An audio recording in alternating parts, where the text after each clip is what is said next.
చట్టబద్ధంగా ఏమీ జరగల. అట్లాగే క్యాబినెట్ తీర్మానాలే అమలైనాయి. సింపుల్.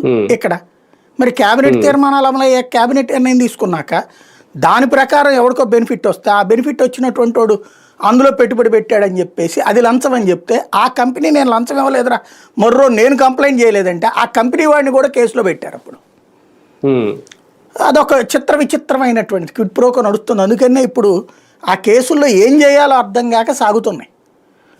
అందులో ఓవరాల్గా ఉన్నటువంటి ఏంటది, కొన్ని సంస్థలు ఊరు పేరు తెలియని సంస్థలు పెట్టుబడి పెట్టే ఒక 25 కోట్లు 30 కోట్లు అదొకటి నడుస్తుంది సాక్షికి సంబంధించిన దాంట్లోది. అది సూట్ కేసు కంపెనీలా బోగస్ కంపెనీలా అనేటటువంటి అది తప్ప మిగతా కేసులు ఏవి నిలబడేలేవు.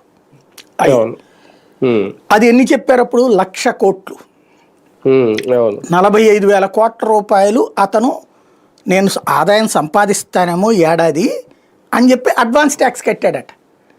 కాబట్టి ముందు 45,000 కోట్లు అన్నారు, తర్వాత 1,00,000 కోట్లు అన్నారు. ఇప్పటికీ 1,00,000 కోట్లు అనే మాటే మాట్లాడతారు.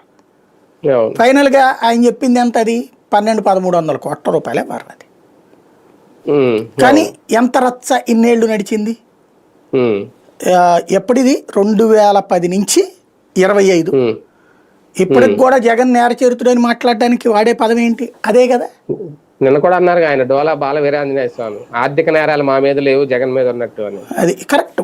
ఆర్థిక నేరాల కేసులు జగన్ మీద పెట్టినటువంటి వీళ్ళ మీద పెట్టని ఆర్థిక నేరగాళ్ళు వీళ్ళంతా జరిగింది. అది అదే కాన్సెప్ట్ ఇప్పుడు మళ్ళీ లిక్కర్ కుంభకోణం. లిక్కర్ కుంభకోణం ఎలా జరిగిందిరా నాయన అంటే లేదండి పైన సంస్థల నుంచి తీసుకున్నారండి అన్నారు. ఆ సంస్థలోళ్ళు నోట్ల కట్టలు, వెరీ సింపుల్ లాజిక్, ఎన్నిసార్లు మాట్లాడినా ఇదే మాట వస్తుంది.